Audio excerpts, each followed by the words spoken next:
So welcome to the first episode of pretty much how not to get scammed by online dating. I was debating whether or not I would even do this video series or even just one video because my concern was, great, I'm going to be teaching scammers how to get better.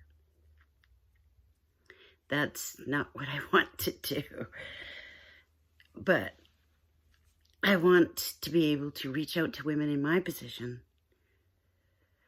who are entering online dating for the first time, specifically after, a long time relationship of years, being married or being just in a committed relationship.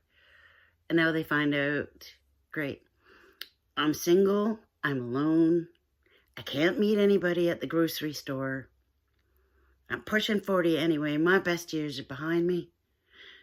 No, they're not. And they decide, okay, great, we're going to try to do online dating. And it's not easy.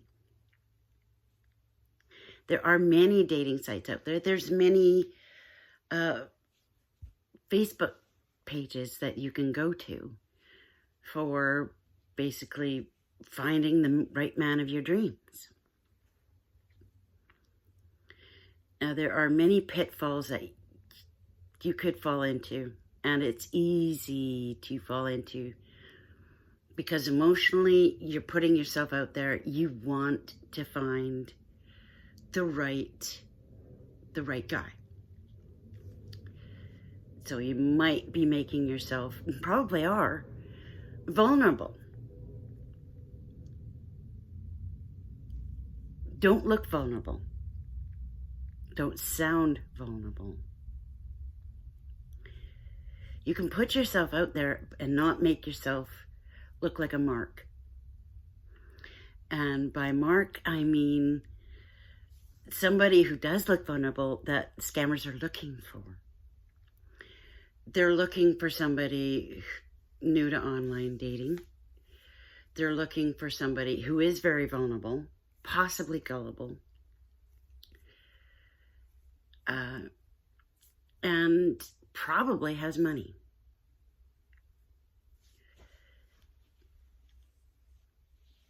Money is a big thing. If you have money, don't tell.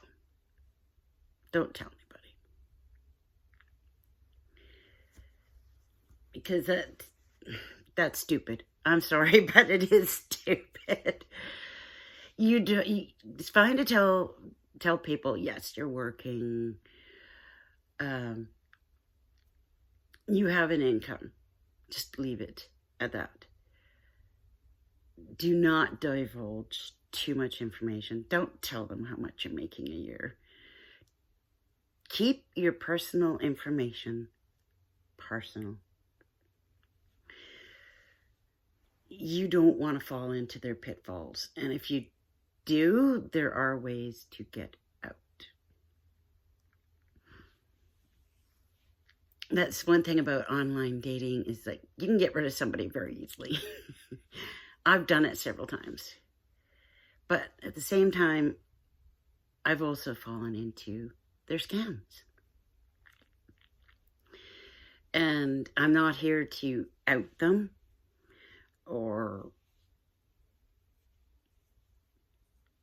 name people by names, because who they said they were and what they looked like are not who they really are. They're using a generated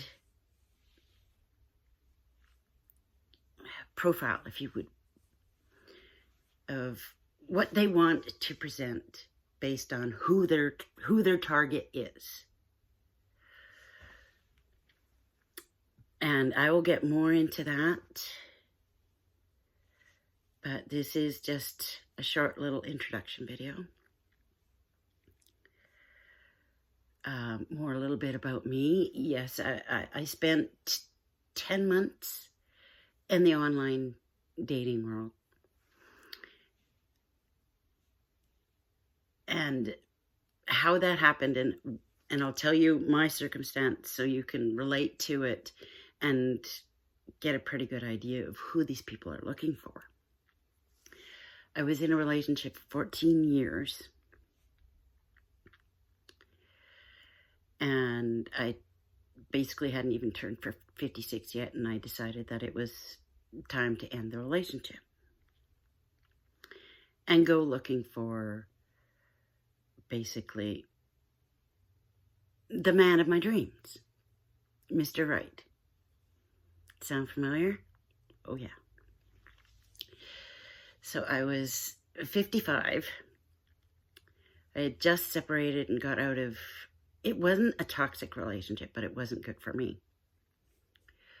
So I got out of that, and I was feeling very vulnerable because although I had ended the relationship, I was still suffering from its effects on my, not just on my ego, but my self-esteem as well.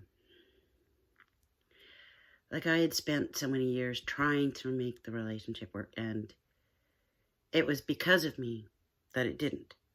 Now,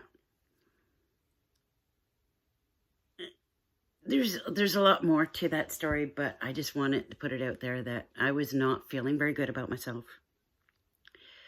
I had been in a serious relationship for 14 years.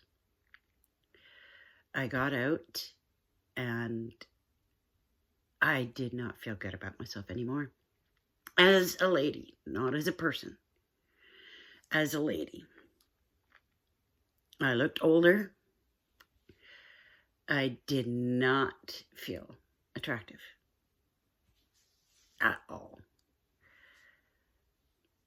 And that was because of what happened in the relationship, but I did not feel attractive. So yes, I was vulnerable. And yes, I wanted to hear a man tell me how pretty I was and how much they wanted me. That right there is a big thing that gets the scammers to come on in. That's one of the main things they're looking for.